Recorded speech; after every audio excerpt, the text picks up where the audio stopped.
Muli mutya abantu bange, enkuba etonnya ate nga siri mu studio munansonyiwa naye nga gakagwawo. Omuyimbi Spice Diana Atabukidde abawagizi ba NUP ku stage e Dubai abo bamunenya ku lw'okusalawo okuyimbira muhoozi Kayine Lugaba. Nga bwe nabo akatambi nga aba NUP ku social media batabukidde Spice Diana nga bamugamba tajja kuyimba Dubai wayimbira muhoozi Kayine Lugaba. Munnange kyatuuseewo era ye Spice Diana yayimbye era bwe yabadde ku stage e Dubai yafunye akadde era nakozesa omukisa ogwo okubanga yayanukula abo bonna abamwogerera obubi nga asazeewo okuyimbira muhoozi Kayine Lugaba. Bino yabyogeredde ku stage concert ya Ram DJ gye yategeka over the weekend. Mu bigambo bye yagambye nti ne bwayimbira abantu bana abo be bawagizi be. Era nagenda mu maaso n'agamba nti yatandikira ku muwagizi omu okuweza abawagizi abo bonna balina ekitegeeza ba haters tebalina kye bamugamba. Yagenze mu maaso n'asiima abawagizi be nga balaga nti abawa ekitiibwa era abaagala nnyo, naye ate ye si munnabyabufuzi okuggyako omuyimbi era agenda kukola ogwo omulimu ogwamutumibwa ogw'obuyimbi. Then namala n'agamba Ram DJ tamusasula balance. Jjukira nti abayimbi obapangisa obawako sente deposit then n'obamalayo nga bamaze okuyimba. So yabadde abanja Ram DJ obukadde 10 bweddu namugamba tobusasula kirabika yabadde oba osobola kirowoozaamu nga bwolowooza naye ezo nazimulekeranga balance naye wali abawagizi abalabiseeko nga bayisaamu eddoboozi. So gwolowooza kiku ekyo Spice Diana ali mutuufu okugamba nti no kanyimbireko noono kubanga yagambye nti abalina abantu bangi nnyo bayimbira oba yali mukyamu okuba nga ayimbira muhoozi Kayine Lugaba. Ninza okuwulira kyolowooza mu comment mbaagala nnyo.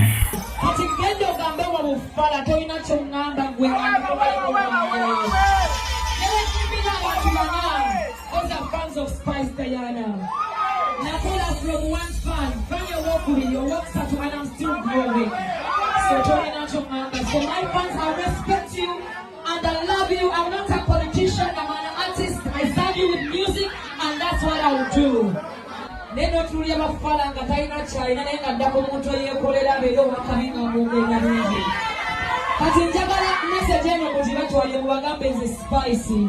Buli ali wanapagidde kubeera wakabingi. Kubanga ndikyendi nkola sente zange ng'omukyalo okubeera owakali.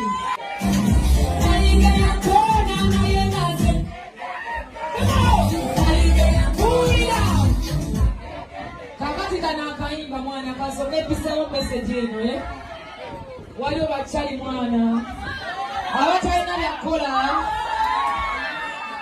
abadde bagezaako mwana otwogera ebigambo bingi nnyo naye kamabulye bakyali bange buli muntu ali wano eno tewali wa myaka 4 tuli bavubuka abaagala okubeera abakabi abakolerera buli kye tulina si bwe kiri wave Uganda ogyoyiyo obeerewo osegeera wave Uganda ogyoyiyo akasente obeerewo mwana naye notulya bafala nga talina kyalina naye nga ddako omuntu eyeekolera abeere owakabi nga mwogera bingi. Kati njagala message eno kuziba twali mubagambe nze Spice. Buli ali wanapagidde kubeera wakabi. Kubanga ndikyendi nkola sente zange ng'omukyalo okubeera owakabi. Ate nga bwemukya kamabulire buli ampagira manya Spice tagenda kuyiwa kubanga nze ndi mukazi mukozi ate ngenda kuba w'amaanyi n'osinga n'olowooza. Kati kamabulire DJ Ram aliwo omusajja oyo mubanja sente balance naye mugambe DJ Ram oyo sente nzimulekedde. Mubanja sente suka mu milioni 10 kubanga ze Spice nyimbira sente nyingi naye DJ Ram tosasula wadde nusu bibiri. Omanyi lwaki kamabulire mwana mbaagala nnyo abampagira mwenna mumanyi gye munzije ne wendi wetwogerera endongooti gyemu ebintu bingi ebyakabi naye tunulira kukola talina kyali nga njogerera ku mulimu gwange tolina kyomwanda.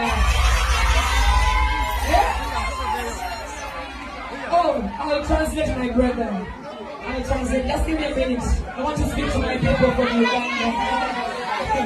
So, kamabulire mwana, kamabulire. Bwe tuba nga twagala oteekawo embeera ey'enjawulo, twagala okweddaabulula, okwekyusa. kitandika naffe temuteekawo musosoze eri muntu yenna. Tetusobola kweyawula ne tugenda mu maaso, tulina kukolera wamu, one love and peace. Bwe tunakolera wamu tugenda kuwangula, tugenda genda wala nnyo. Mu UAE tetuli bangi nnyo ng'Abannayuganda, tuli wano okukola kubeeza Uganda yaffe mu maaso. Bakyali baffe, famire zaffe, naye mwana bwe tugenda mu ngeri y'okwewukana si kirungi bakyali baffe. Sikyogera nga muyimbi, siri politician, kyogera kubanga ndi muganda wamwe, muli baganda bange. Tukola kubeera bulungi, tukola kubeera bakabi. Nasooka okujja wano mu 2016 omusajja Ramu yandeeta nga siina kyendi wana, nze kati nina kyendi, tolina ky'oŋŋamba. Kubanga buli kyendina nkikoleredde. Ate nga ngenda sigala nkola kubanga omulimu gwange nguwa ekitiibwa n'abampagira ngawo ekitiibwa. Bwe mba nga nkola kubeera wakabi nga siina gwe ntuusizaako buzibu, tolina ky'oŋŋamba ku mulimu gwange. Nga tolina ky'oli olw'okuba olina data, era mwebale nnyo kutya mwana bakyali bange, ne mubeera banaze faani wange ne wabamu muwa respect. Kubanga kubamu bw'ati otegeeza nti abali fake. Okitegeera, so buli azze wano ne mwandibadde bananandi bayimbidde paka we mukoowa kubanga mbawa respect gwe faani wange owaddala ow'omunda. That's what I work for, reality. Sagala ajja wano nga yefuula njagala nga tanjagala, nze njagala mugwagala, natanjagala wagwagala, naye njagala I respect you. Because ekyo kyendi, kati genda ogambe wa bufala, tolina ky'oŋŋamba gwe ng'andikobaleko wange. Newe kimbira abantu bana, those are fans of Spice Diana. Nakola from one fan ey'okubiri, owokusatu, and I'm still growing. So tolina ky'oŋŋamba. So my fans, I respect you and I love you. I'm not a politician, I'm an artist. I serve you with music and that's what I will do. Okitegeera ffenna tunyigirizibwa.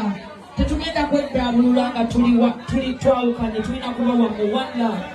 Ebikuluma nange bye binnuma. Okitegeera ne tugenda birwanisa nga tuli muntu omu. Tetugenda kweyawula okubeera abakabi. Those are my simple words. Balibeera nkola nze ndende. Okitegeera mbagala nnyo, let's go. DJ Ram, don't forget, don't pay at the limit. Okitegeera. In fact, baba oyagala okukola charity. Olina abakyala wano abawala bagezaako okwebezaawo, osobola oziyawa ssente ezo batambuze obulamu. Wabbeera space basasula emyezi gyabwe ebiri, it's okay. You can use your money for whatever you want. By the way, siina nnyo but nkimanyi nja kufuna.